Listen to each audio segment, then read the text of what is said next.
What's going on, people, man? Very good evening to you all. It's your boy, the Boxing Lowdown, here with episode number 65 of the Boxing Lowdown podcast. Every Thursday, we're right at it. And you know what it is, man? It's my boy, my dad, the main man in the building. Right, I lost my words there for a minute. But big up my dad right here. You know what I mean? Episode 65, the Boxing Lowdown podcast. Let's get cooking. We've already got comments here in the comment section. I'm going to go through them, and then, we'll get started, Laurie, man. Ian Hamilton has said here, evening, let's get this going. There's some stuff to talk about, I think. There definitely is. Harvey's in the building. He's put, here we go. Francisco, big up Francisco, man. He was out there representing the Boxing Lowdown over there in America with his T-shirt, man. Took the T-shirt, looked wicked as well. So big up him. Big up everybody, man. And, we're here. We're ready. IB in the building. He's put, yo. Any ideas for a new tattoo I'm looking to get? Yeah, we got to talk about that. we got to talk about that as well. Oh, there's loads to talk about today, Laurie. Yeah. First of all, Happy New Year to everybody. What is this, the second show of 2022? Yeah. So just to confirm, I have not got a tattoo of Canelo on my leg or Jake Paul. And I just want to say that Marius Breedis, man, what are you doing, bro? Like, you know what I mean? That is got to be one of the cheesiest, corniest, most cringeworthy things I've seen in boxing for a long time. And let's be honest, man, boxing's got its fair share of cringy characters. But Breedis, what are you doing, bro? What are you doing? Like, I don't know what's embarrassing, man. It's obviously backfired, hasn't it? Big time, because everyone's just ridiculing that, man. You know what I mean? And quite rightly so.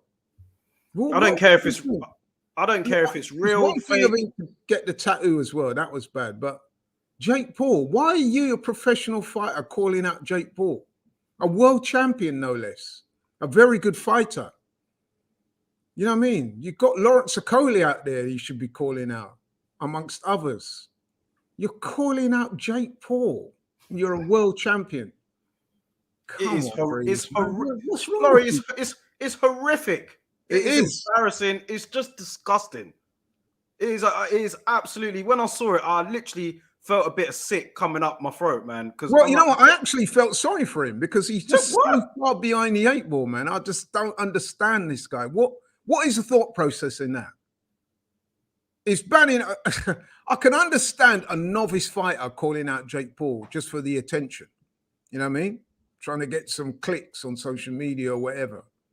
But a world champion of Marius Breidis' stature in the game, a quality fighter like that, a guy with a name, a guy that's mixed with the best, and you're calling out a YouTuber, and on top of that, you're getting a tattoo on your leg. Oh my gosh. I think it must go deeper than that, man. Maybe there's some weird kind of attraction going on there, bro. Because you know what I mean? And I thought some of the deference shown to Canelo was bad, but this even goes beyond all of that, doesn't it? Yeah, man. I just think that's really, really corny, man. It's beyond corny, bro. It's beyond cringeworthy. It's just, wow. It's next level bullshit. A bit suspect to ask me. Like very suspect. Very suspect, man. You know what I mean? I think only Breidis can explain it. Stefan has put it. So now go on, Laurie. Yeah, I'm agreeing with that's what I said. In essence, what Stefan's put there. The fact that it's coming from a fighter of that stature in the game, one of our best fighters in the game, to be doing something like this is just beyond cringeworthy. I just could not believe it.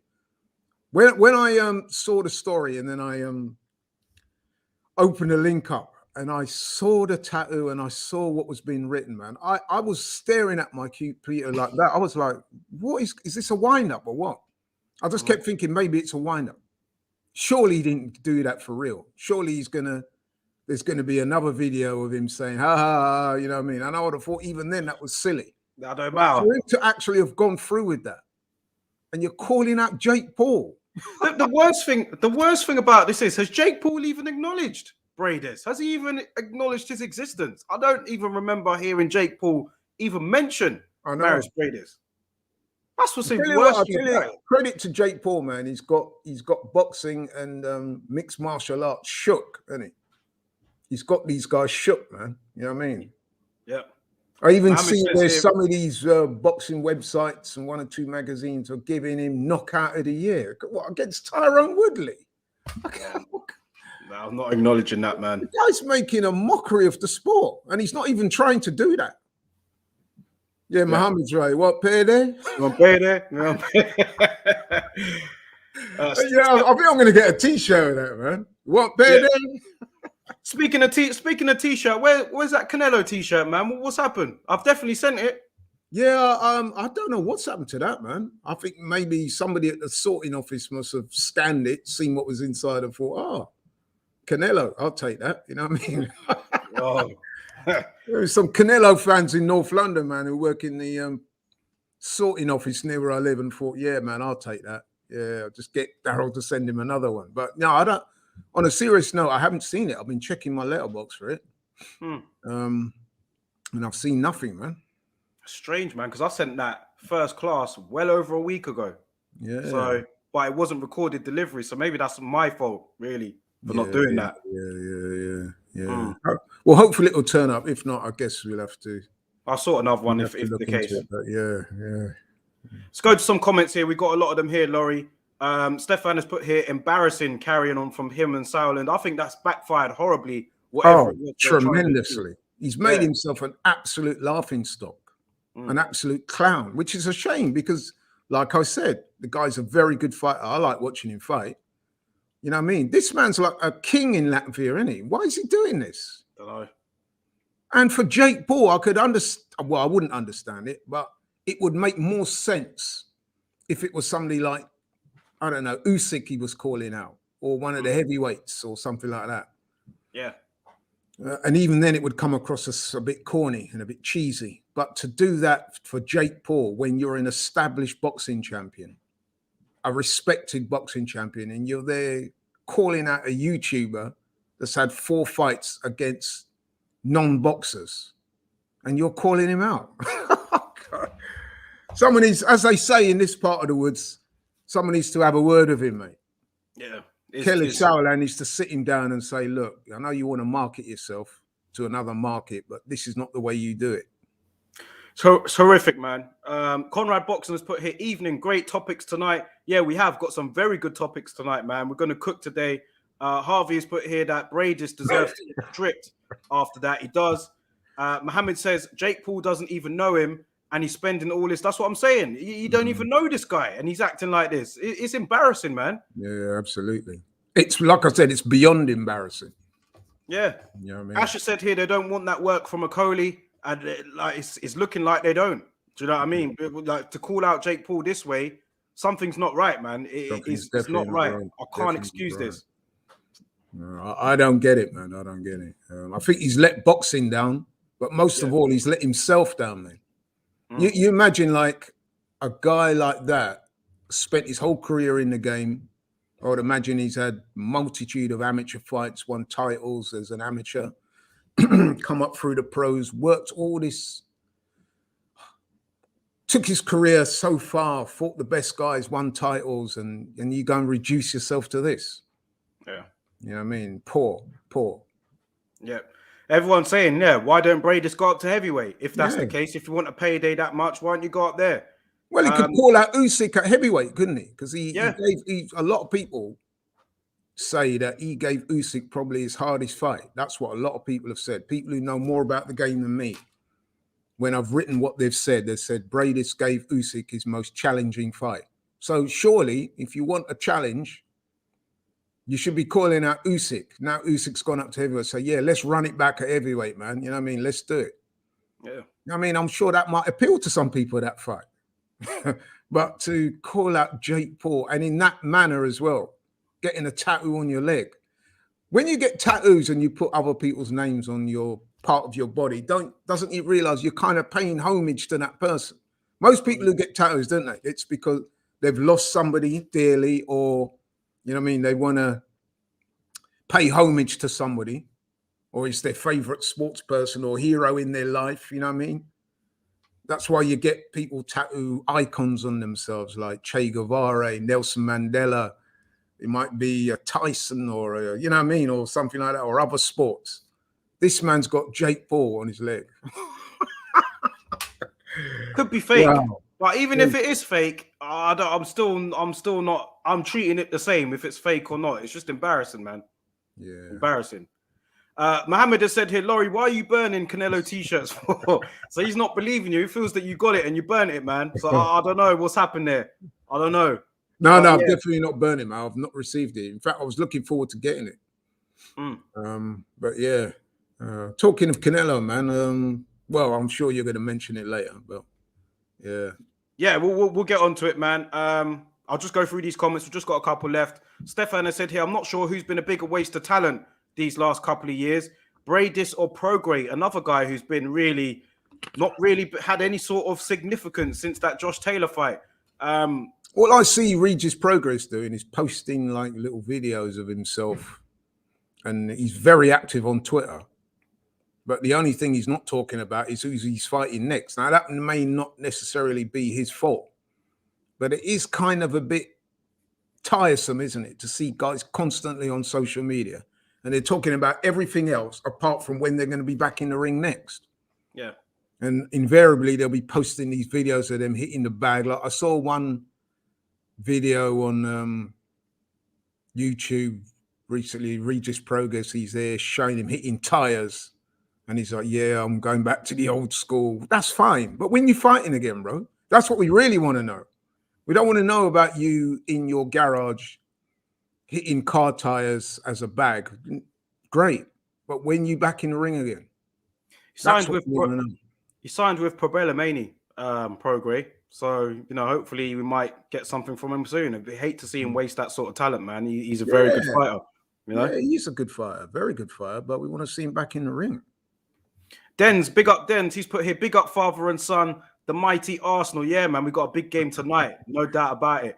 Not very as you can see there, I'm in the AFTV studio gearing up for this game tonight. Big game, man. Big game. Big game. Big week, actually, for Arsenal. Big week. Big up my brother DS in the building, man. He's actually a Tottenham Hotspur fan. He's put here, good evening, family. Big up to you, DS, man, every single time. Let's get into the topics for the show today. And it's a very good show because we've got some very good topics to talk about. And the first one that I wanted to speak on was about, what was the first topic? Terence Crawford. I did a video today on my YouTube channel about it. I'm sure you must have heard the news by now, Laurie. Terence Crawford looking to sue Bob Arum, citing racial bias as one of the reasons why he hasn't earned more money in his career. He feels like Bob Arum was holding him back. Now, as soon as this tweet came out from Michael Benson yesterday, big up my bro Ian Hamilton. He was like, you guys need to talk about this. So here we are. We're going to talk about it. I've had other people ask me about it as well in my DMs and stuff. So listen, I'll give you my thoughts on it first before we go to you. In my video, I was just saying really that, like, I feel like we need to know more in terms of, in terms of Crawford and what he's going to sue Bob Arum for. How is that going to hold up in court? Do you know what I mean? I'm sure he's got his reasons. I'm sure he must feel like he has some evidence to present. But I don't know. My impressions of Bob Arum is, he's a lot of things. I know he didn't actually put he's a racist. He just cited racial bias. Bob Arum has had a lot of black fighters in Top Rank over the years. He's been going on for how many? Half a decade. And, we've overseen a lot of black fighters during that time. So I don't know if it's solely down to that, but we're going to have to wait for Crawford to present the evidence. But it's an interesting one because Bob Arum did have scathing comments with regards to Crawford after he beat Kell Brook. He was very, very, forthcoming in how negative his impressions were of Crawford and how he was as a sell. It's going to be interesting because I'm kind of like, I want to know more. But what do you feel about it, Laurie? Well, I think it's a very interesting scenario that's going on here. And I, for one, listen, these opinions I'm about to say, I just want to qualify it by saying these are my opinions. They're not Daryl's. They're not Boxing Lowdown. I'm on this show to give my opinion.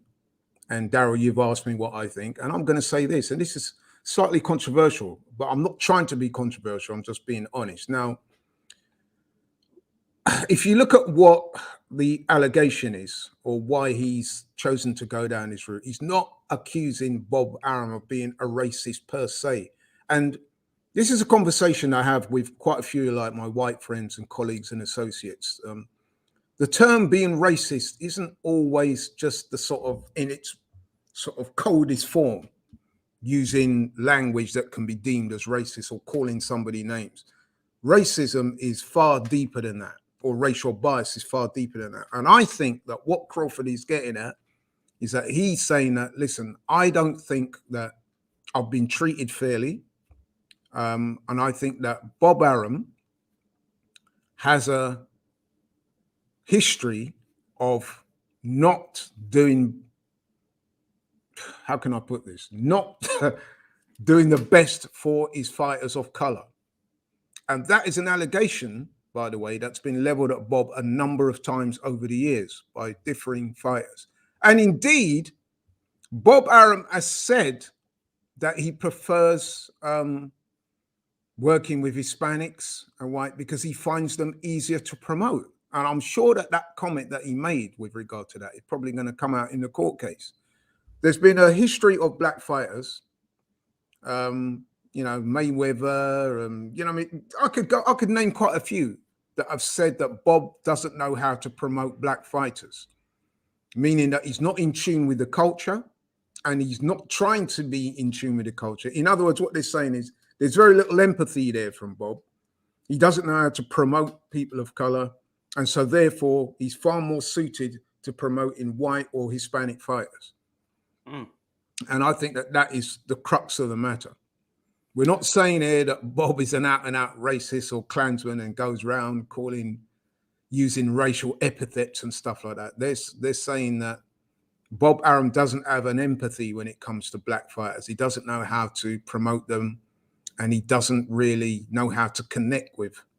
And so that is evidenced in the promotion or lack thereof of his black fighters. I think that's what, I mean, and Bob Arum, let's face it, he doesn't help himself when he makes comments like, you know, I mean, I've lost so much money on Crawford. You know, I mean, I could have bought a house with the amount of money I pumped into his career. Well, come on now. Like, Bob Arum's always bigging up Lomachenko. How many pay-per-views has he sold? You know what I mean? How many stadiums has he rammed out? Lomachenko, I know some people might struggle to believe this, he's not a massive draw in boxing in terms of ticket sales. You know what I mean? So I think that's the kind of thing that Terence Crawford is getting at. Now, with regards to that specific case, I would have thought that it's going to be very hard to prove it. You see? So that's where, you know what I mean, the difficulty from his side is going to come in. How do you actually prove it? Yeah.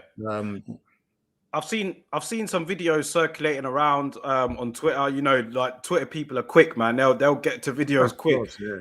And there was the one of Bob Arum where he literally said he would block Crawford and Pacquiao should that happen. You know, if he would block that fight. You know, what I'd say is this: like some people on the other side, and you know me, I like to play devil's advocate a bit. They might say to you, well, Terence Crawford doesn't really help himself. You've been a person as well, Laurie, that said on here before that Terence Crawford doesn't really help himself. He's not accessible to interviews like that. Do you know what I mean? He's not very, like, he's as entertaining as he is in the ring. He could probably do a bit more outside of the ring. Bob Arum, and you've just said about Lomachenko. Obviously, he's not a black fighter, and Bob Arum hasn't done well with his career either. So what would you say to people that might be like, look, maybe it's just Bob Arum being ignorant, as Stefan's saying here, rather than, you know, having racial bias? Is he just not doing his job properly? I think he struggles with the modern day fighters. I think that's clear. You've only got to see some of the comments that are attributed to Bob. I think he doesn't have an understanding of black culture. And I think that those kind of things can result in him not really promoting black fighters the way they should be. You know what I mean? I think he's actually gone on record as saying that black fighters don't sell, or words to that effect. I've heard that loads of times. Yeah. So when you make statements like that, these are the types of things that may have acted as a catalyst for Terence Crawford to enact this lawsuit. Yeah, but what do you think, though? Do you think Crawford could have done more on his end? Do you think that he could be a bigger star? I mean, look, right now, Gervonta Davis, you know, all these fighters are black or black origin. You've got Gervonta Davis, Errol Spence, Deontay Wilder. You know, these guys are attractions in the US. So is it really down to, like, this whole thing about black fighters don't sell? I've never believed it. Do you know what I mean? I've never believed it. It's nonsense, because at the current moment, black fighters are some of the biggest ticket sellers going. So Javonte Davis, for example, Wilder, even. You know what I mean? There's a number Spence of filled out the Errol Cowboy Spence. stadium. You know what I mean? There's loads of them that sell. You know what I mean? There's loads that don't sell, just like any other racial group. So is it down to Crawford then? Do you think Crawford? I mean, even with the Hispanic, yeah, Canelo sells out, but are there a lot of other Mexican fighters that sell out? No. Arenas and stuff. Look at Anthony Joshua. He's black, isn't he? And he sells out stadiums in a way that Tyson Fury couldn't do. Or wasn't. So what I'm saying is then, is it Crawford then? Does Crawford need to do more his end? Yeah, I think, listen, I'm sure Crawford could do a bit more, make himself a bit more accessible. But I do think that he's not been promoted well. I've said that on this show before. I think that Bob Arum, top rank, they're not great at that job. You know what I mean? I think that Bob Arum knows the game inside out, and as a businessman, he's done very well out of boxing. And I'm sure he will tell you that he's made lots of boxers millionaires, and that he's worked going back to the Muhammad Ali's with a multitude of black fighters. And I'm sure there'll be a lot of black fighters, especially the older generation, will come out and say, listen, man, Bob's no racist. You know what I mean? We work well together. But for every one of them, I'm sure there'll be like your Terence Crawfords, your Shakur Stevensons and Floyd Mayweathers and people like that who will express sentiments that they didn't think that they were given a fair shake with Bob Arum. So I do see where Terence Crawford is coming from. He's not saying outright that, you know, Bob Arum is a walks I don't think he's a racist. Wearing a white hat with the holes in the middle. I don't think he's a racist. Saying he's a Klansman. He's just saying that he has little empathy with black culture. He doesn't know how to promote black fighters. And because of that, I felt that he hindered my career. I'm sure that's what he's hinting at or getting at. Well, the Shakur Stevenson one is an interesting one because, look, with him, this guy has been calling out Oscar Valdez for the longest. Do you know what I mean? And all we've heard Bob Arum say is, oh, yeah, now I'll throw Shakur Stevenson in there with Lomachenko. It's like, what? Yeah, like, exactly. Oscar Valdez is in his weight division. Why are you not trying to make that fight? Why are you putting Shakur Stevenson in with Lomachenko?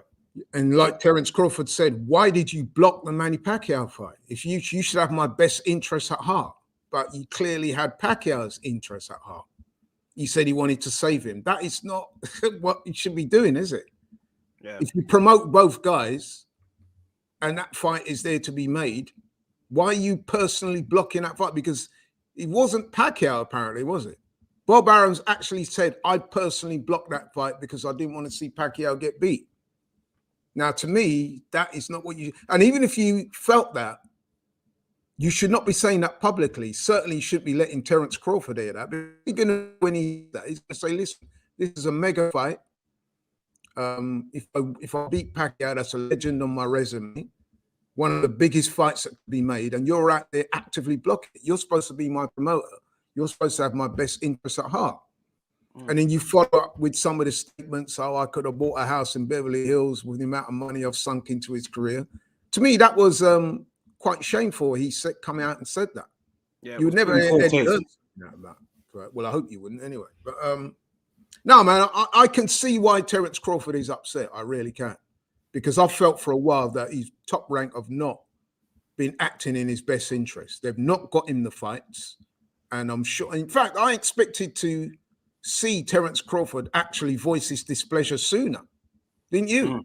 Because, you know, these kind of stories have been going around in the press for some time now. Yeah, that he's not been happy and that the people around him are not happy that he's not getting the big fights and stuff like that. And it was noticeable, wasn't it, that when Bob Arum had his 90th birthday and he was there being serenaded by Tyson Fury, when they had a load of fighters there in the audience, did you notice that Terence Crawford was not there? Yeah. Well, I think their contract ended by then, didn't it? Yeah. But still, yeah, I mean, it's clear that the relationship was fractured. It's clear. Yeah.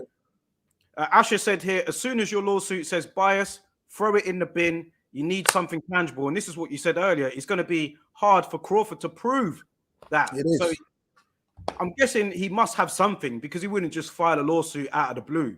But yeah, he's going to have something in there. So we'll see. Absolutely. Like I said, it's going to be very hard to prove. I mean, I can get what he's trying to say, but you know, I'm not the one that's going to make the decision. You know what I mean? So I do think he has some valid points, though. I really do. I'm not going to lie. I don't think Bob Arum, if I was a young black guy in America looking to sign up with a promoter, I definitely wouldn't be going to Bob Arum because I just don't think he understands the culture. I don't think he's empathetic towards black fighters. The man's on the record as saying black fighters don't sell. You know what I mean? So what do you expect? You know what I mean? Mohammed says here, is Errol Spence a big draw? Well, I think he is a big draw. He is a big draw, yeah. He is a big draw. Yeah, for me, he is. I mean, he's not the biggest draw, but he's definitely he sold out arenas, man. He's like filled out stadiums and stuff. So yeah. And let's be honest, how many big draws are there really in boxing? How many? Yeah. Let's be honest. How many big draws are there really in boxing? It's not that many. It's not a mainstream sport in America. Just like over here, I wouldn't say it's a mainstream sport in this country, would you? No. You know what I mean? There are far bigger sports. Football's just one of them, you know what I mean? Yeah. Cricket, tennis and stuff like that, you know what I mean? Yeah. Asher said here, with this comment, it's an interesting one. Boxing fans need to get real. Crawford isn't a star, but it's not because of Bob. I think what Crawford is probably hinting at is that he doesn't feel that Bob Arum has acted in his best interest to promote him over the years. And I would say if he says that, then he has a valid point. Now, whether you can attribute that to racial bias, that's when it becomes difficult to prove. But there will be a lot of black people out there that follow boxing, and I'm one of them, would say, listen, I understand where Terence Crawford is coming from. I'm not accusing Bob Arum of being an outright racist, a Klansman or anything like that. But what I'm saying is can you hand on heart say that you think Bob Arum's done the best for him? And like I said, it's not just Terence Crawford that's saying this type of stuff. There's a number of black fighters who have made similar comments, going back to when he had Floyd Mayweather. You know what I mean? That was a fractious disengagement, wasn't it? Even people like Oscar De La Hoya, there's been loads of fighters who have expressed their dissatisfaction with the way Bob's handled them. You know what I mean? But he seems to roll the boat out for certain fighters, Tyson Fury, Lomachenko. You know what I mean? Does he roll that boat out for black fighters? I would say. But you say Lomachenko. You say I don't think he does. I mean, DS is saying it here. I don't think Arum's done well with hardly any of his modern fighters, even Lomachenko. Like, who was he? No, but I think with Lomachenko, you can see that he's clearly got an affinity with Lomachenko. He always speaks positively of him. You know what I mean? I've not seen him show that same love towards Crawford or any other black fighter recently. Have you? No, but I just think Bob Arum, they're quite lazy. Like sometimes a top rank show will be on, and like it could be a week before, and we've like, oh yeah, that fight's on. Do you know what I mean? I remember when Rigo fought Loma. That fight was very poorly promoted. A lot of people complained about that, how poor that promotion was, because at the time, obviously we know what happened during the fight, but before then it was a big fight for the hardcores, not the casuals, but the hardcores. That fight was because you had two Olympians, two of the best amateur stars of this generation fighting each other. It was really celebrated. And I remember there was no press conference. There was no nothing up until the last week. So I think DS is right here. I don't think Bob Arum's done well with any of them. Like, yeah, I agree. But what I would see, where I have an issue with Bob is that, listen, he does talk a lot. You know what I mean? He's not afraid to talk, Bob Arum. And sometimes when you open your mouth, you kind of reveal who you are. What I'm saying is if you listen to the way that Bob Arum eulogizes about Lomachenko, Pacquiao, people like that, he's not ever done that with regards to Terence Crawford. He's not ever done that with regards to Shakur Stevens. That's just two I've named off the top of my head. You know what I mean? And I could go way back. He wasn't that effusive when it came to Floyd. You know what I mean? Certainly not towards when they broke up anyway. And there is a perception there. I've seen it online, and I've seen fighters speak that they don't think they've been given a fair shake with Bob Arum. He tends to, and like I said, he's made sentiments to the effect that black fighters don't sell. So when you have a mindset like that, is it little wonder that Terence Crawford now feels sufficiently aggrieved to want to take out a lawsuit against Bob Arum? Because he's saying, listen, man, this has had a direct consequence on my career. I'm pound for pound number one. Well, I should be. I've not been given the fights. When I did have certain fights that should have been made, Bob Arum has acted against my interests and has not sought to make those fights. You can understand why Crawford's upset. I really can. I mean, I hope people out there won't just look at it as a black and white thing. I hope they delve a bit deeper, because sometimes when you talk about racism and you say, but Bob Arum, how can you call him racist?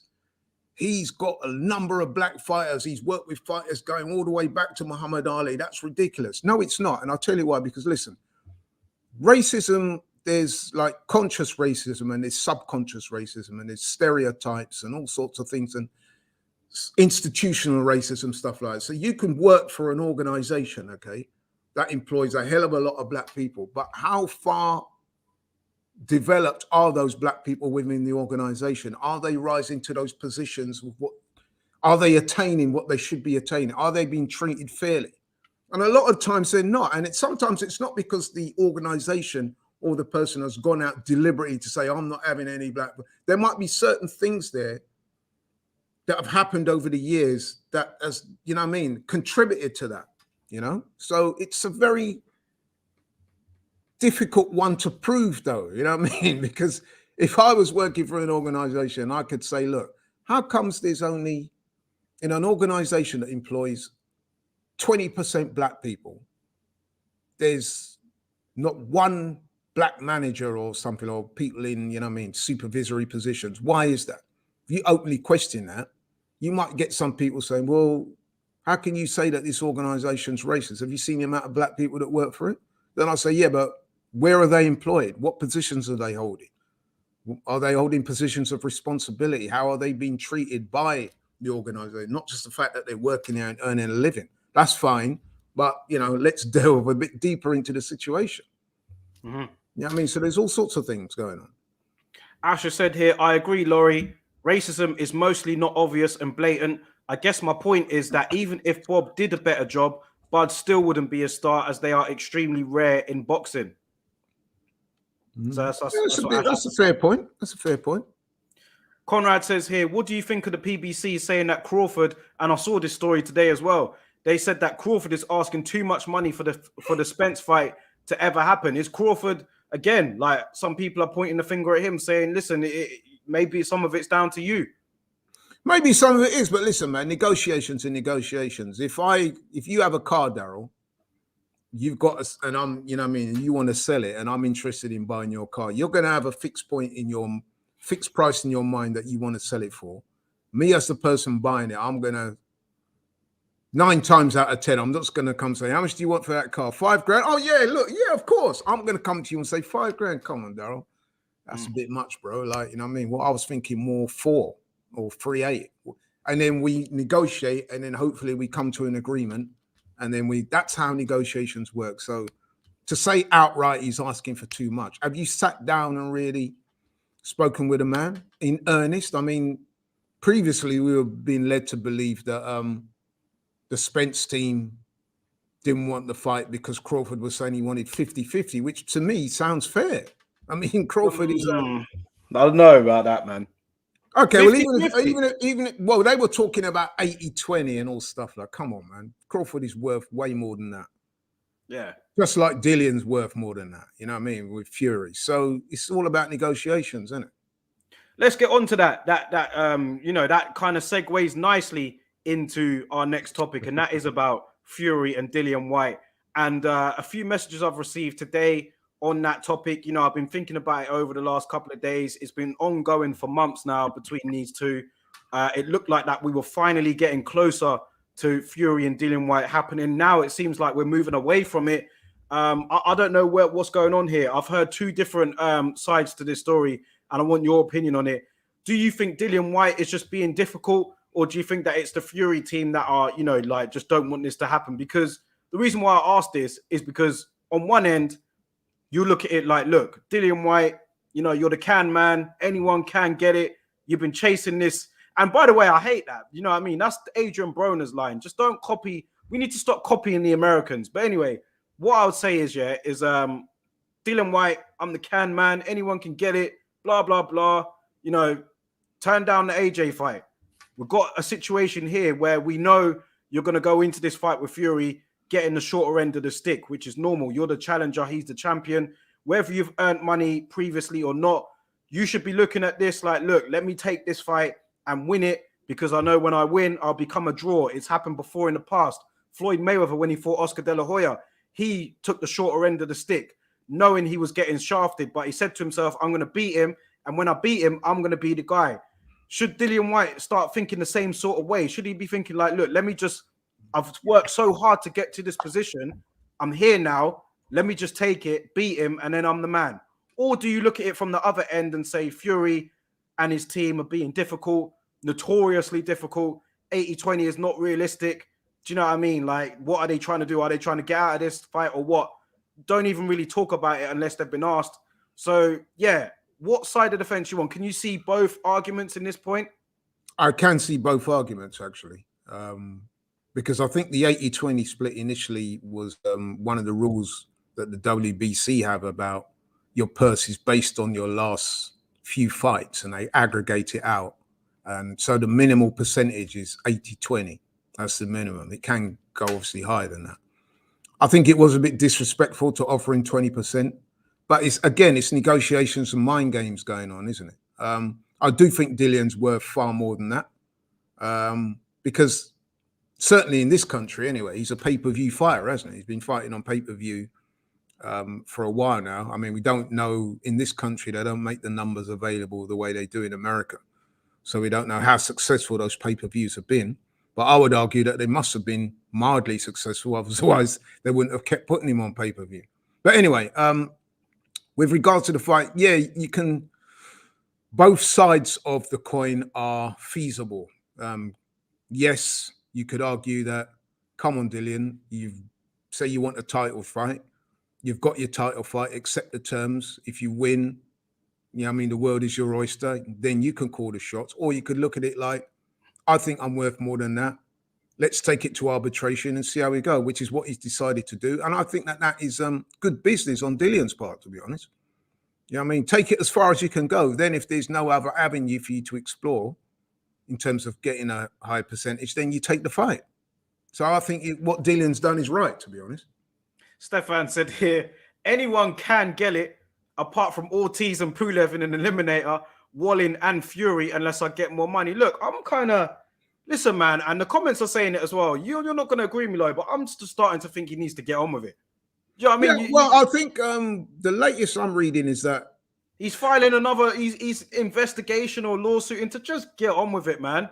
Like, well, I think what he's doing, he's entitled to appeal the appeal. That's it. Yeah, that's it. Yeah.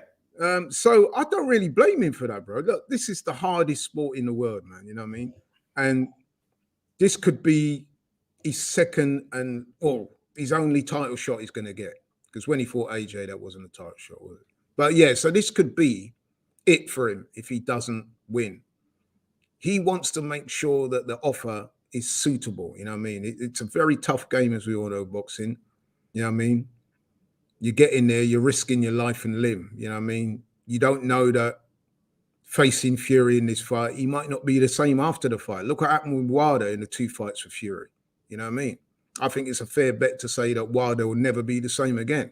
Yes, he's earned a lot of money, but physically and mentally, Ryder will definitely not be the same fighter that he was a few years back. But anyway, so to go back to this scenario, I don't blame Dillian for trying to maximize his purse. I would never hold that against any fighter. But obviously, if he loses the appeal, then he's got a decision to make, either fight or not fight. I would imagine that he will fight. So I don't really have too much of a problem with him objecting to the 80-20, because I must admit, just the sheer optics of it, when you heard, Daryl, that he was only getting 20% of the pot, wasn't you like, what? That's a bit low. I was. Yeah, I so was. Surely if you're Dillian, you've been around, you paid your dues. Like I said, he is a pay-per-view fighter. Our American people might or might not realize, but Dillian Fury is a massive fight in this country, trust me, especially if it's promoted right, because you've got 2 gregarious characters who don't like each other. Yes, Fury will be going into that fight a firm favorite, but Dillian Whyte does have a chance. I think a lot of people who know boxing will tell you that. So there'll be a lot of interest going into this fight. It's not the same as a Fury AJ, But you know what I mean? It's apart from Fury AJ in this country, it's as good as it gets, really, isn't it? So give the man what he's worth, man. You know what I mean? Or he's worth more than 20%.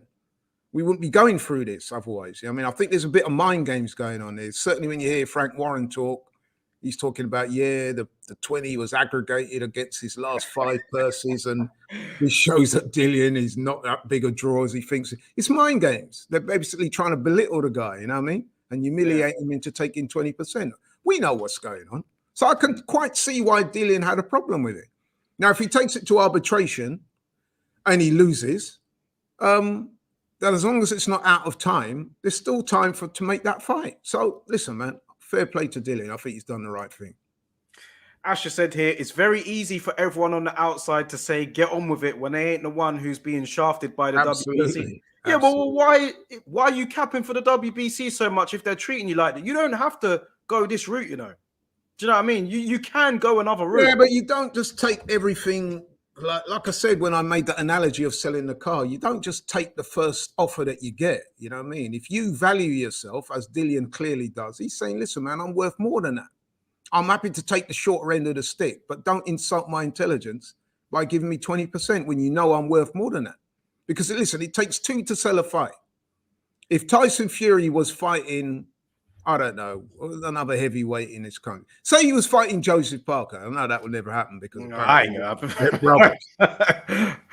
So say he was fighting Joseph Parker. Say he was fighting another heavyweight based in this country, not named AJ. Do you think for 1 minute that a fight would generate the same amount of money as it would with Dillian? No. Or the same amount of interest? Well, there you go then. So that's Dillian's argument right there. Listen, I bring stuff to the table too. I've paid my dues. You know what I mean? I've built my brand. And a lot of people want to see this fight. And I'm one of the reasons why, because people think that I can beat you. You know what I mean? They want to see it. So pay me what I'm worth. I've got no problem with Dillian doing that, to be honest. For the record, I do believe he should get more than 20%. But I'm just like thinking, do you start, this has happened before. It's not the first time that, he's lost the fight down to, him being very, very hard-headed and not allowing anything to go by in terms of negotiations. He's lost out on fights before. You've built yourself up to get to this point. When does the time come when you have to bite the bullet and just say, oh man, I'll tell you when that time comes. If he loses the arbitration, okay, that's when the time comes. But I think up to now, I think Dillian, if I was in Dillian's brains trusts around it, I would have argued exactly the same points and I would have done exactly the same thing. I would have said, listen, we're worth more than that. Let's see if we can take this as far as we can go. Now, if the arbitration goes against him and they rule that he has to accept it, I'm sure Dillian will. Yeah. Ian Hamilton says here, it just seems like it's a WBC tactic to once again frustrate Whyte to make him back out. If I was in his camp, I'd tell him to call their bluff, take the split and back yourself to win. Mohammed Zishan has said here, I bet Otto Wallin got 30%. Obviously, he fought Fury as well. Wizard Sleeve has said here, more fake as fuck mental health problems coming soon. And Asher said here, if the appeal fails and then Dillian rejects it, then have a go at him, but let him appeal it first. I think you two are on the same page there. With I am, and I do. Listen, like I said, Daryl, when you first heard of that 80-20 split, I'm sure, like me, you sort of raised your eyebrows and thought, what, 80-20? Come on. Yeah, I did. You know what I mean? So, you can imagine what Dillian must have said. You can imagine being a fly on the wall when they came to Dillian with that 80-20. Yeah. You know what I mean? We'll see how that pans out, man. But yeah. Grips man up. When they said that, you know what I mean? Better hope Dillian ain't watching this podcast. He probably grips me up. Whoever the messenger was when they told him that, man, they probably said it from quite a distance or emailed him or WhatsApped him. I'm sure they didn't say that to his face, man. Listen, man, a lot of people want to see that fight, man. I mean, like outside of Fury Usyk or Fury AJ, come on now, that's a very good fight. Yeah. You know what I mean? I want to see it. So let's get the fight done. Fury needs to get back in the ring as well. He does. I mean, he needs to get back in the ring. He needs to cement his position as one of the top heavyweights in the world. You've had your 3 fights against Ryder. Come on now. There are other heavyweights out there as well. You know what I mean? So Wizard Sleever said here, Fairy, and I think he's referring to Fury. He's put here, Fairy don't sell nada. He never has. Listen, I think it will be a bit different now. I think now Tyson Fury has definitely grown in stature.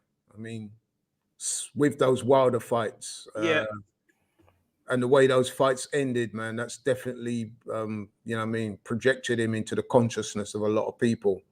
And I think, to be fair to Fury, he's kind of worked on his image as well, hasn't he? He's become a little bit more popular in recent months or so. You know what I mean? He's shown a bit more humility. I mean, he's still that gregarious character, still comes out with some fairly, bizarre things at times. But for the most part, he's kept his head down, isn't he? He's not making some of them outrageous statements that he was making earlier on in his career. So yeah, he's trying to market himself differently, and I think it's working, and he's definitely becoming more well known and more popular. That's definitely what I see in this country anyway. So yeah. Conrad has said here, keep in mind that a Whyte fight would pose a risk for Fury as well. The money has to be worth it at the end of the day. So yeah. Listen, man, if you listen to Dillian talk, he's very confident based on the sparring sessions that he had with Fury, which, let's face it, would have been some time ago now. But he's categorically stated that he got the better of those sparring sessions and that he dropped Fury more than once in sparring.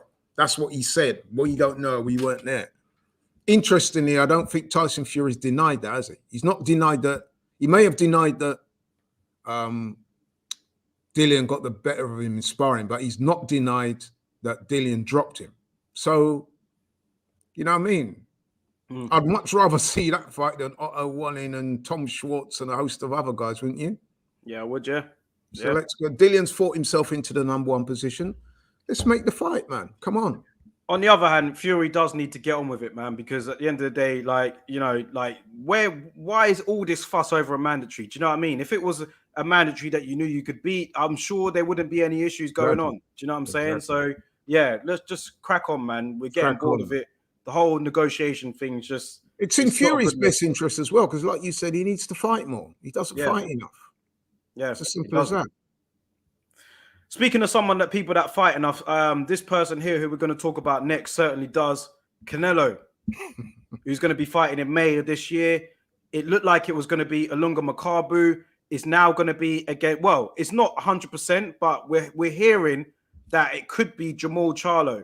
I think that Eddie Reynoso might have pushed back on that a little bit, but Mike Coppinger reported on it saying that, these two are in deep negotiations. Are you going to finally give credit to Canelo if that fight does happen, Lloyd? What do you make of that? I would. But before you castigate me any further, what did I always say? What did I say on your show just a couple of weeks ago about Canelo fighting Charlo? I actually said that if I was him, I would fight Charlo now, because this version of Jamal Charlo is beatable, especially if you're Canelo. In fact, I would make Canelo a heavy favorite if they fought.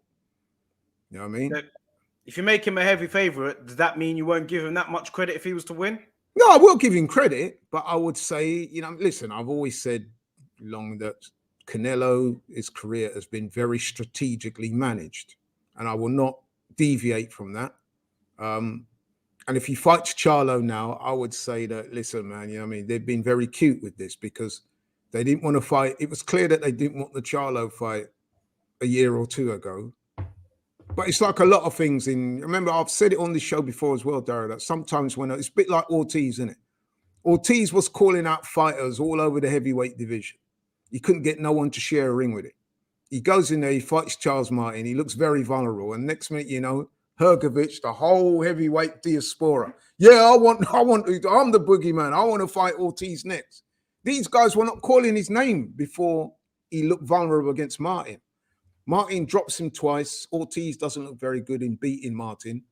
And all of a sudden, even Fabio Wardley and all them, man, are calling out Luis Ortiz. You know what I mean? A couple of years ago, them, man, weren't calling him out. Nah. And it's the same with Charlo. Charlo, I've watched his last couple of fights. Against Montiel and against even the fight he had with, was it Derevchenko? No, not Derevchenko. I thought he looked good against Derevchenko. Well, he was very hittable in that fight, man. I wasn't that impressed. He won. And listen, Jamal Charlo is a very good fighter. And if he beats Jamal Charlo, it would be the best name on his record for a few years. Who, Canelo's? Yeah. since Triple G, probably. That would be the best fighter he's fought. But let's be honest, though, this version of Charlo, I'm not that impressed with. Yeah. And not only that, he's not looking that good in the ring. And then invariably, when you hear Jamal Charlo's name mentioned, it's always some out of the ring confrontation or dispute or, you know what I mean, some funny business going on with him. You think this guy doesn't look focused to me. So I'm sure if you're Eddie Reynoso and you're looking at that, you're thinking now is the time to fight Charlo. He doesn't look that great in the ring and he's imploding outside the ring. Let's go get him now. Ian Hamilton says here we go. Laurie's favorite subject of the day. I've got my popcorn ready. But am I wrong? Am I wrong? I listen, I challenge anybody out there watching this to tell me that what I'm saying is not wrong. It's not right, sorry. Mohammed Seriously, anybody out there that disagrees with me, I want to hear from you. You know what I mean? Because I'm saying it like I see it, man. You know what I mean? And I'm pretty sure that if you're being honest, that is how, you know what I mean? That's how boxing is, bro. It's all about timing. You know what I mean? It's all about timing. It's been, for me, he's been mixed. I mean, he looked good against Derevyanchenko for me. I remember people's thoughts going into that fight. Derevyanchenko was going in that fight after a very good performance against Triple G. A lot of people thought he should have won that, me included.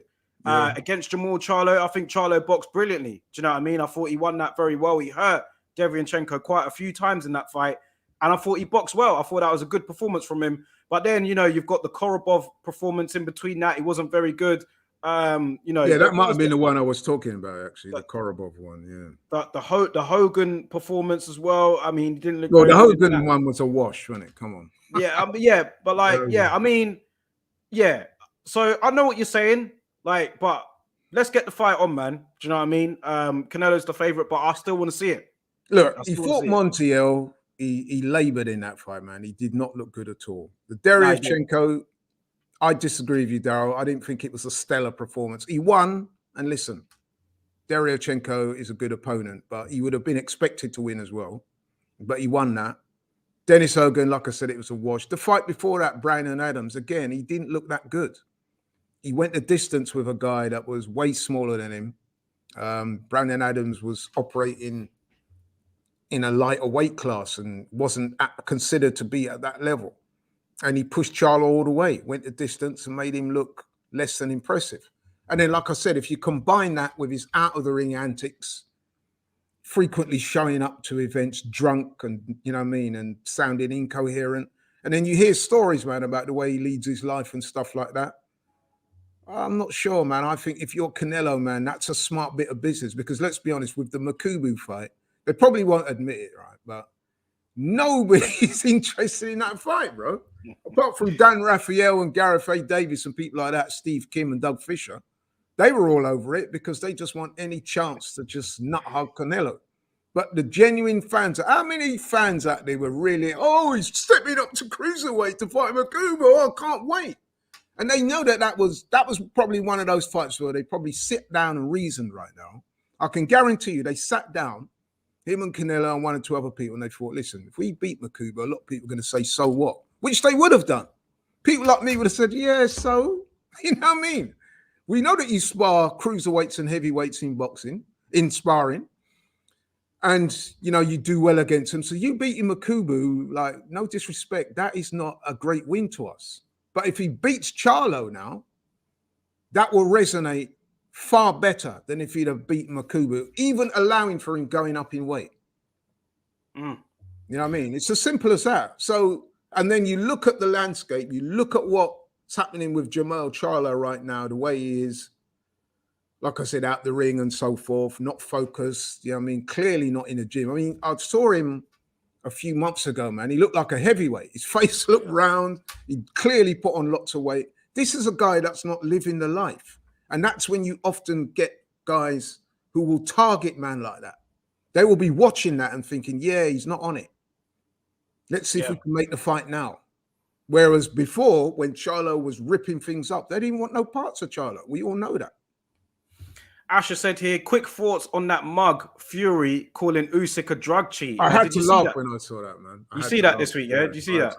But then there's that whole Fury thing, in it when remember when Tommy Fury was going to fight Jake Paul, and you had the dad calling out Jake Paul, calling him a drugs cheat and that lot. I'm like, bro, Huey Fury, your your family member, he's been done for drugs. So was your son. You know what I mean? You're talking about Jake Paul. Jake Paul's never failed a drugs test as far as I'm aware. And you're openly calling him a drugs cheat. What about your own family? You know what I mean? But then that's the Furies for you, man. DS has said here, I agree with Laurie. Timing is everything, and Canelo picks these guys at the right time. He did the same with Triple G. Yep. Mohammed I mean, Zishan listen, says to be fair to Canelo, though, I will try and, institute an element of equanimity in this. He's not the only one to do that, is he? History shows that that's what happens in boxing. You know what I mean? You get guys, they were on murderer's row when they were young and no one wanted to fight them. They get older, you know what I mean? They're not looking so good. Next thing you know, they get offers to fight and then they get beat.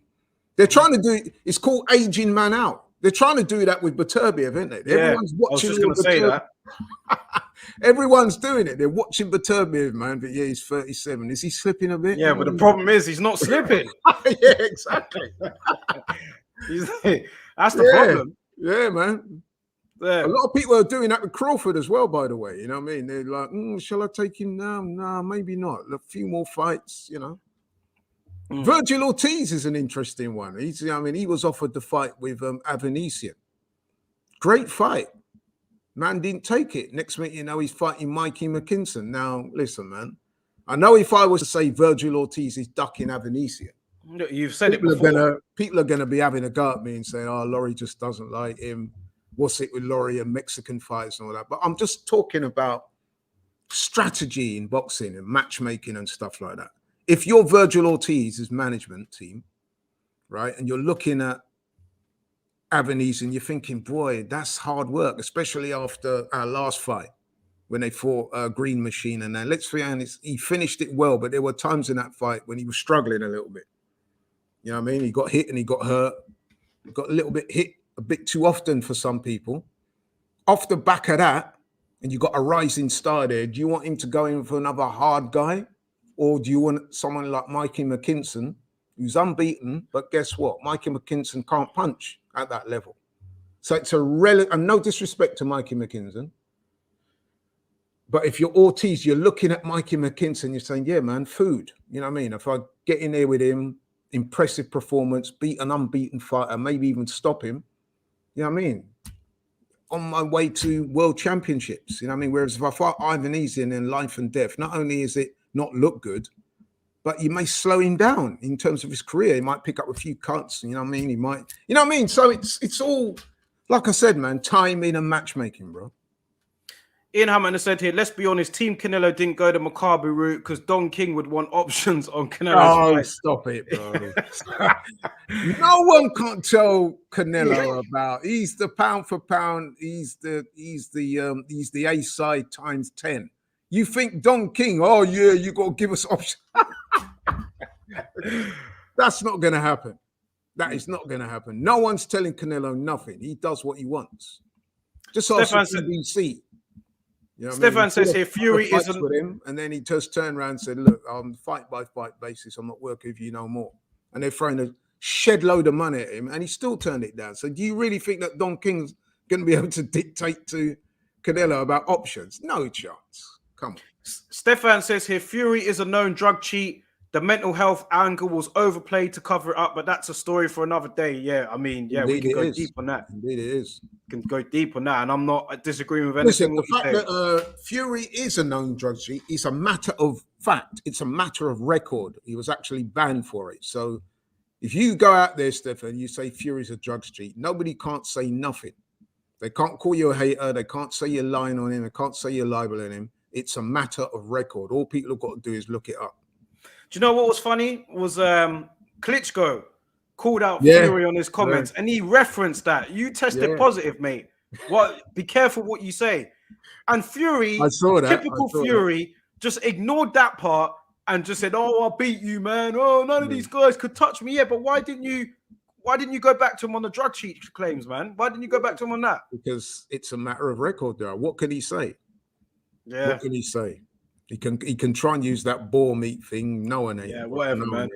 No one ain't taking any notice of that one, man. Again, unless you're Gareth Davis. Gareth Davis and people like that, they will say, oh, yeah, but, I think it could have. I think Tyson could have been telling the truth. But those guys, they're clowns anyway. Quick one here before we move on to our next topic. Mohammed says here, thoughts on Conor Benn versus Hooker or Guerrero? Yeah, I mean, I think either one of them is food for him. But yeah, if Guerrero, I'd probably go for Guerrero because he's got Guerrero. No, I'll tell you why. Because he's got more of a name. Listen, that's how it is, though. A lot of people. Robert Guerrero. How old is he now? But I think Robert Guerrero won his last fight, didn't he? Yeah, but I mean, come on, man. I mean, this is the problem. This is the problem with the Conor Benn situation. This is the problem. People look like he'll blast out Guerrero, then people like you will come on here. Oh, you see Ben, he beat Sean Porter, man. He'd do it. I'm like, no, man, calm down with that. They'll do a Tony Bellew. You know what I mean? And this is the problem. If Conor Benn wants to move slowly, no problem at all. I'm not in charge of his career. Well, he's another one who turned down Avanesian, isn't it? Yeah. Avanesian's the boogeyman, you know what I mean? What about Avanesian versus Boots Ennis? I don't think Boots would turn that fight down, to be honest. I think Avanesian probably won't want it. Well, there you go. Yeah. Gareth A. Davis is a joke of a journalist, says Ash, Conor Benn versus Hooker is a good fight, in my opinion. Yeah, but Conor smokes him because I think Hooker's been stopped his last couple of fights, isn't he? Well, by Ortiz, he got stopped by Virgil Ortiz, didn't he? I think the fight before that, he got stopped as well, didn't he? By he did, by the guy who Josh Taylor beat. Which one? I know who you're talking about. I forgot his name now, but yeah. Ramirez. Yeah, that's it. Yeah, he got stopped by him as well. So, again, you're looking at a fighter, man, that's definitely on the downward spiral. Been stopped a couple of times. That's a bad sign, you know what I mean? Stopped in successive fights. You know what I mean? He did his best work at light welter, moving up to welter, got manhandled by Virgil Ortiz. Going to step in again with another young, hungry guy. He'll get smoked. But like I said, with Guerrero, he's got more of a name. He's been in with Mayweather and all those guys and people like that. How long ago was that, man? How long ago was that?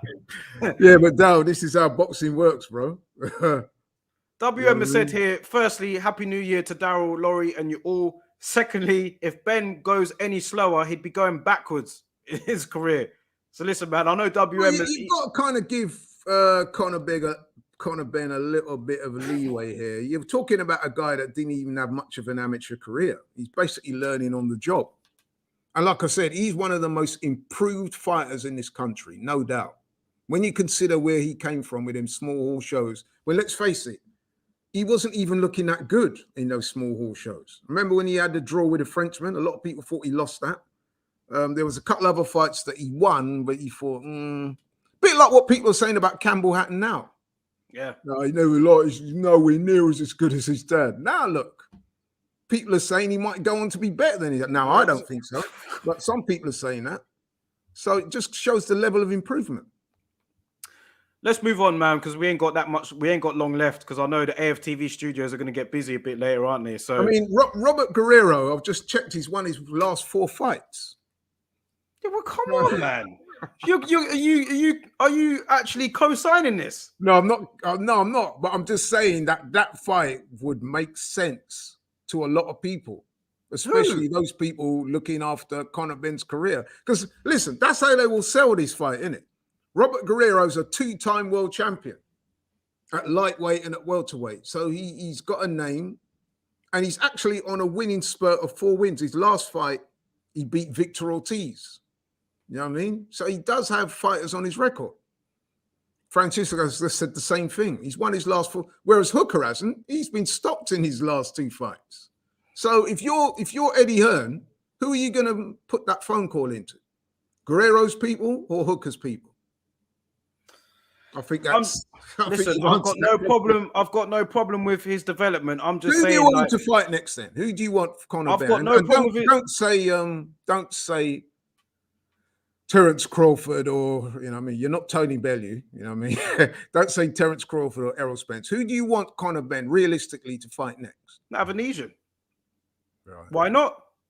Do you know what I mean? Why Yeah, not? but he's not going to fight Avanesian, is he? Why? Because I think they've already put that to him and they don't want that fight.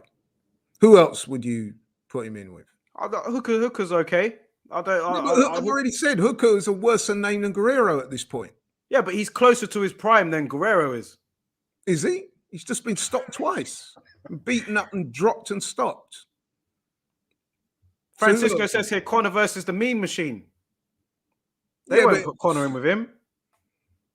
That's not a bad shout, but then he's lost his last couple of fights as well. See, that's the thing. You want somebody that you can sell to, you know what I mean? That's like, you can say, well, you know what I mean? He's not at his best, but he's won his last 4 or 5 fights. Do you want somebody that's coming off a couple of stops into Virgil Ortiz? How do you sell that? Well, Virgil Ortiz is fighting McKinson. Maybe Conor Benn could have fought him. Do you know what I mean? Yeah, like, that's what I would have liked to have seen, Conor Benn versus McKinson, actually. Yeah. That would have been a domestic fight. Yeah. McKinson's earned that position. Yeah, exactly. Yeah. We'll see. I mean, we'll see. But listen, I hear you, and I do agree with a lot of what you say.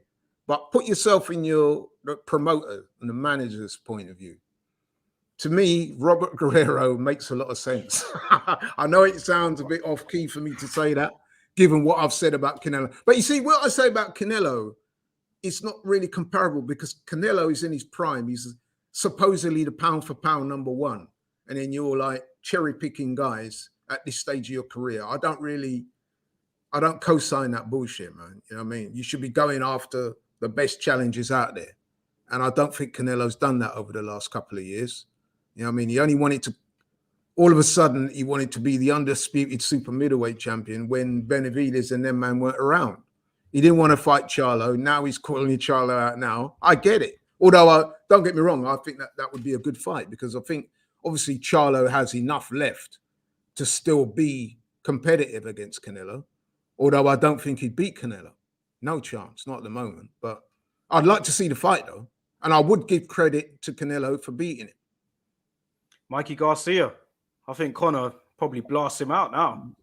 Actually, that would be a good fight. Yeah, that would be a good fight. But then he got to move back up in weight. Fight to Sandor Martin. I don't think Garcia would want that fight as well. I don't think, because he's not a welterweight. Yeah, that's the issue. He's not a welterweight. Yeah. Let's because I know like we're going to be strapped for time because I know it's going to get busy in there soon. So like I wanted to speak on the zone schedule quickly with you.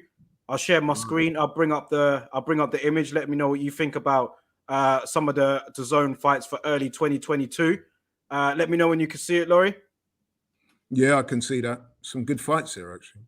This one, we've just found out, Vargas has tested positive for COVID, unfortunately. So that fight's not going to be happening on the 5th of February now. But Vargas against Smith, I'm sure that'll get moved to a new date. That would have been a very good fight. Jacobs and John Ryder, that's a good fight. Yeah, that's a very good fight. Is that going to be in England, that fight, Jacobs-Ryder? Yeah, it's at the Ali Pali. Right, yeah. I might go to that because I live yeah, it's not far from you, is it? Yeah, I think I'll go to that one, man.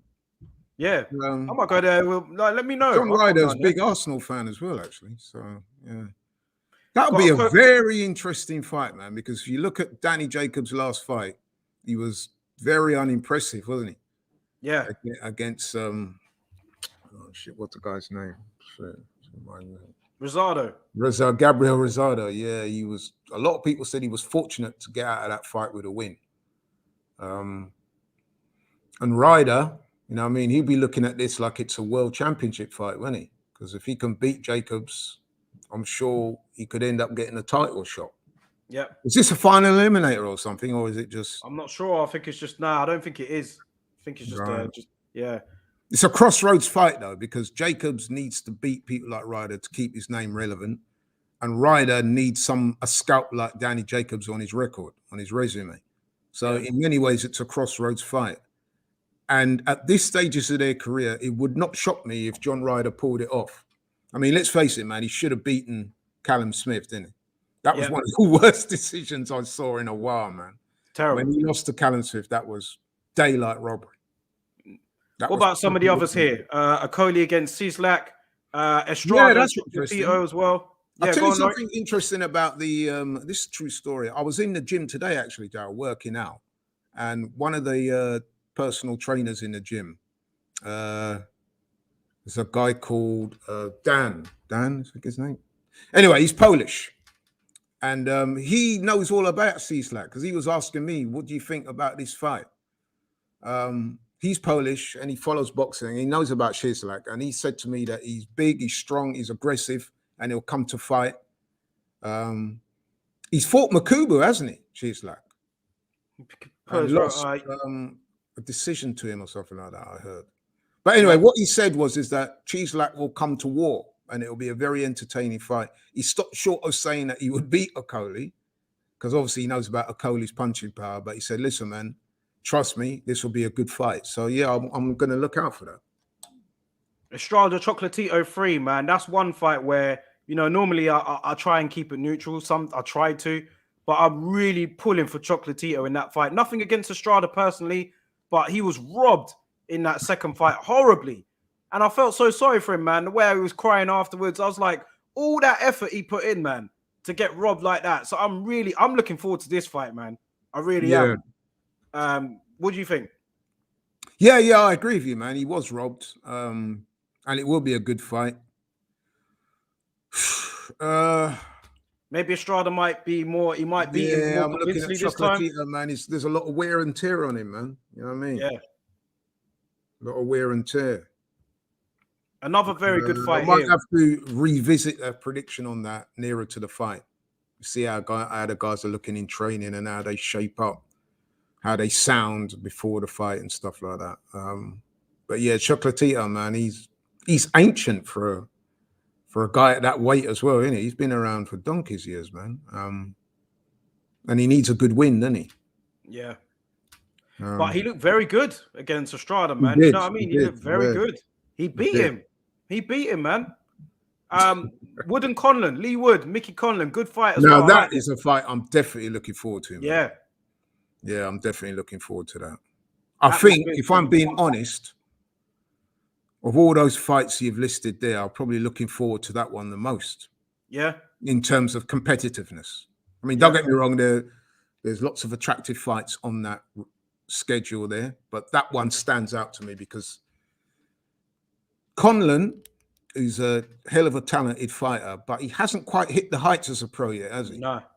And then you've got Lee Wood. I was very impressed with him in his last fight. And what's impressed me as well is the way he's embraced this Conlon fight, man. You know what I mean? He seems very confident, you know what I mean? And I think it's kind of got under Conlon's skin a little bit. Yeah. Conlon's one of those guys, isn't he? He reminds me a little bit of Josh Taylor. He can get quite aggy. If you stand up to him, you know what I mean? He pushes back. He's a bit of an alpha male, Michael Conlon is, man. You know what I mean? And I think Lee Wood is also alpha male, but in a slightly different way.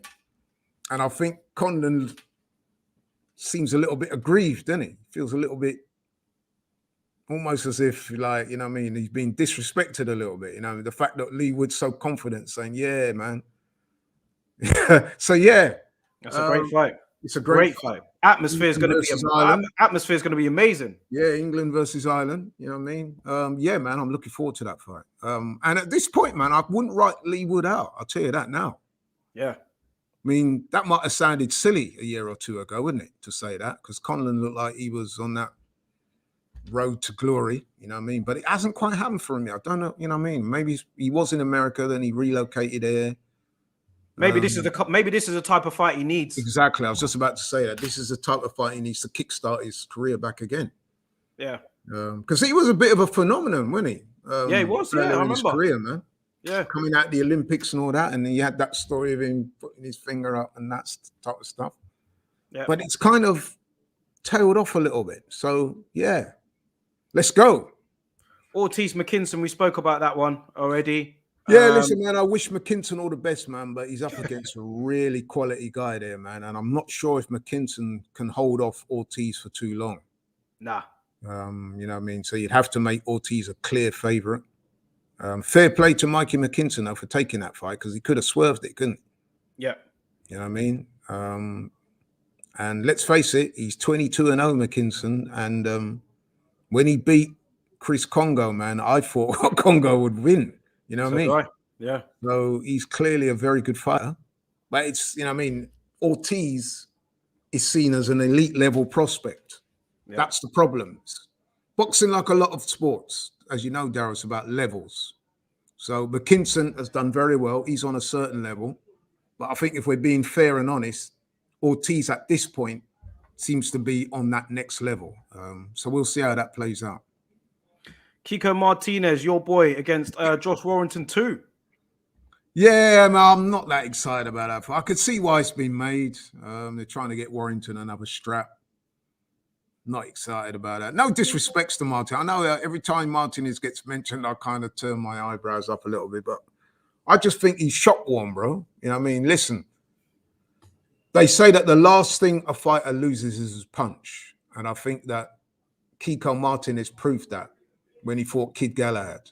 He was getting mollywopped, wasn't he? Yeah. And then he landed a couple of big shots. But let's have it right, man. Up until that point, he was getting soundly beaten. Yeah. And I expect Warrington to do to him again what he did the first time, which is beat him comfortably. Mm-hmm. Yes, Martinez is tough and he'll bring it. But I can't see Martinez beating Warrington. No. Unless Warrington has seriously regressed. Well, I mean, yeah, it's made for Warrington, isn't it? At Leeds as well. Why couldn't you make this interested and have it in Spain? I guess the money. Probably to do with economics. I mean, I know Martinez was talking about having the fight in Spain, but I think even he must have reasoned and said, well, boxing is not that big in Spain. I know they got that guy Laraja who does good numbers in Spain, but that's not world title level, those fights he's been having anyway. So Kiko Martinez is used to being on the road. He's used to coming to England and fighting as well. So he probably shrugged his shoulders and thought, listen, man, with the money I'm getting, you know what I mean? It makes sense to have to fight over here. You know, all of Josh Warrington's fights, man, there's going to be a big crowd there. It's going to be noisy. But I think that Warrington would be a heavy favorite, don't you? Yeah, I do. Martinez has only got a puncher's chance. And Warrington does have a good chin. We're just getting some breaking news here, man. Tony Yoka has accepted the fight with Hrgović. Wow. Apparently. Wow. Big him up, man. Yeah. He took it. Fair play to Tony Yoka, man. I know, do you know what I mean? There's some issues in the past with him as well. Do you know what I mean? Yeah, he's a man that doesn't seem to like to want to take drug tests. Yeah. But you know what? That fair play. Fair play. Yeah, absolutely. I'm already looking forward to that. That's a 50-50 fight, isn't it? Well, you know what? I'd have Hrgović as the favorite, but I don't know. I think I'd have Yoka as the slight favorite, Olympic gold medalist, even though that we all know that Joe Joyce got robbed in that fight. And I mean, when I say robbed, to me it was robbery, because I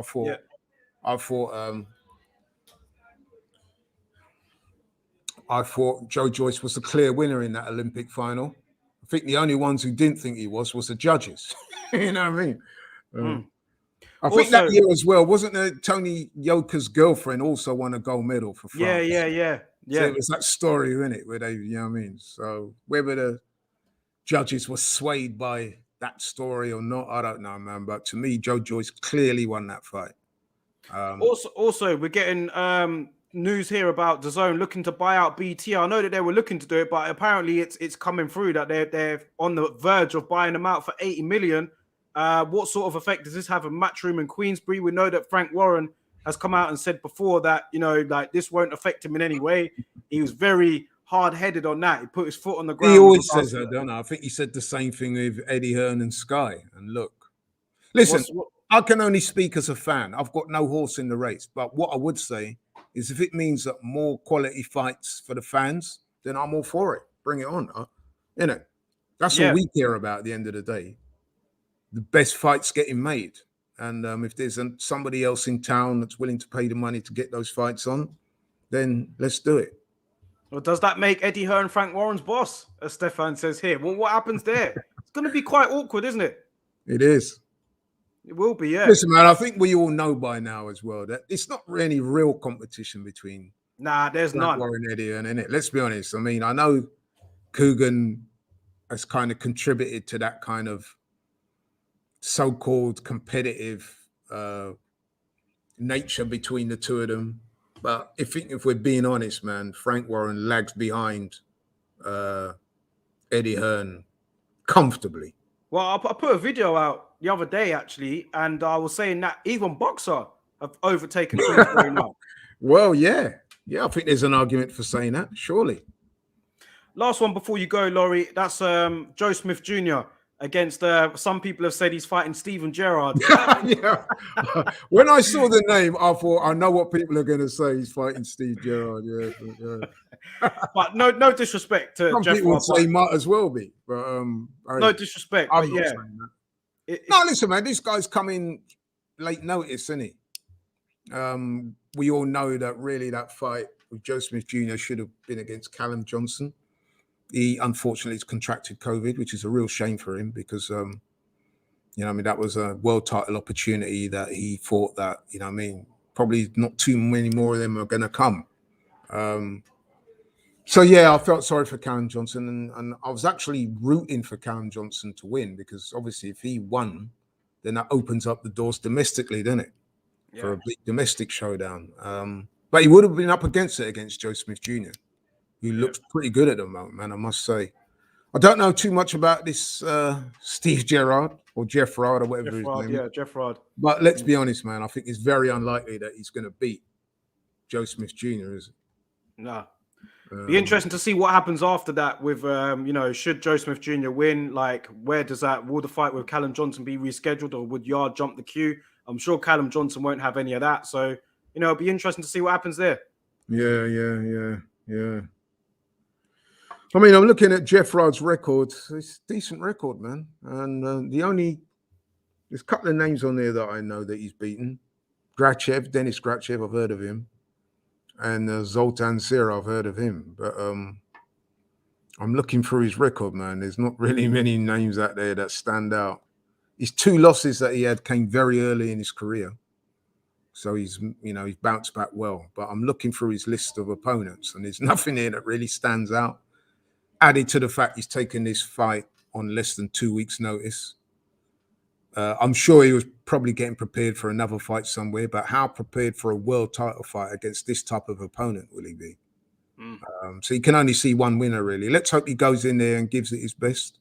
Sometimes guys who come in at short notice, man, they come in with that attitude. They haven't got much to lose, and that the champion or the favored fighter would have been expecting something very different.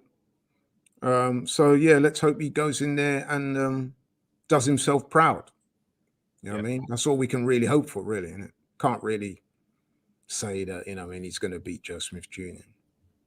But he took the fight, man. I mean, I'm sure they offered it to other guys who turned it down. Yeah. Because, he saved the show, so to speak. Yeah, he did. Reminds me of Benavidez' opponent. I forgot his name now. He put in a good effort in that fight as well. Yeah. Sometimes these guys are, come in at short notice. I mean, dare I say, Andy Ruiz came in at short notice. Although I said at the time, when he came in for Jarrell Miller, I remember speaking to quite a few people and saying, who's that guy? Especially when they saw pictures. In fact, I remember having a conversation with Robbie. That was it. And he rang me up. He goes, hey, man, I've just seen a picture of that Andy Ruiz. What kind of thing is that? I go, yo, trust me, Andy Ruiz is better than the opponent he would have had, Jarrell Miller. And Robbie's going, what? I goes, trust me, Andy Ruiz is way more dangerous for AJ than Jarrell Miller would have been. Jarrell Miller coming back soon, huh? Huh? I see Jarrell Miller in the gym. Where's his hair gone, by the way? Is that concoction of drugs he was taking? Has that affected his hair growth? Because he looks very different now, doesn't he? He still looks big, man. Flipping out. He looks huge. He's not going anywhere, is he? Let's be honest, man. No. He's lucky to be even coming back. I mean, let's be honest, man. The guy is an out-and-out cheat. And to me, I don't welcome him back. I mean, I know people are going to say he deserves, but then is it his second chance? This is his third or fourth now, isn't it? And from what I understand about Jarrell Miller, I think even when he was doing martial arts, I think he'd had issues with drugs there as well. Yeah, it's just a... Bro, I was really and truly, I don't really want to see him back in the ring, man. No. Francisco says here, I just looked up Jeffrard and he sparred with Kovalev and Beterbiev. Interesting. Yeah, it's all right sparring with these guys, but how did he do? You know what I mean? Yeah. How did he get on with them? And let's be honest, man, Joe Smith Jr. is a big puncher. Yeah. You know what I mean? I'll be tuning in anyway. I mean, the fight's on Sky Sports, you know. It'll be good to catch some boxing, man. So, yeah, I'll be tuning in. Yeah. I mean, there's been a moratorium on boxing for this month in the UK. So, yeah, it'd be nice to catch up with some boxing this weekend for sure. Yeah. You know what I mean? Listen, better wrap it up anyway, Laurie, man. 15 minutes before the game. Do you know what I mean? So, hopefully we get the win. But that's another story. I'll let you close it out for today, man. Big up to everybody, first of all, in the chat. Loads of comments today, man. I couldn't read them all, which is always a great sign. But so big up to everyone. Hit the like button on the way out. Share the video. Subscribe to the channel if you haven't already. 968 subscribers now. We're getting there. Wow. So, yeah, big up to everyone. Away, man. 32 away. We're getting there. We're definitely getting there, man. Listen, thanks, as usual, for allowing me to come on and engage my passion, indulging me in this way. I really appreciate it. Thanks everybody for watching. It's great to have you back. Keep supporting, keep watching, like, share, subscribe. Keep yourselves healthy, well, COVID free. If you do have COVID, wish you all the best in your recovery, and I'll speak to you next week, hopefully. Catch you guys on the next one, man. Big up to everyone. Have a good evening. We'll see you guys next week, man. Peace. A special shout out to Maris Bradis. What are you doing, bro?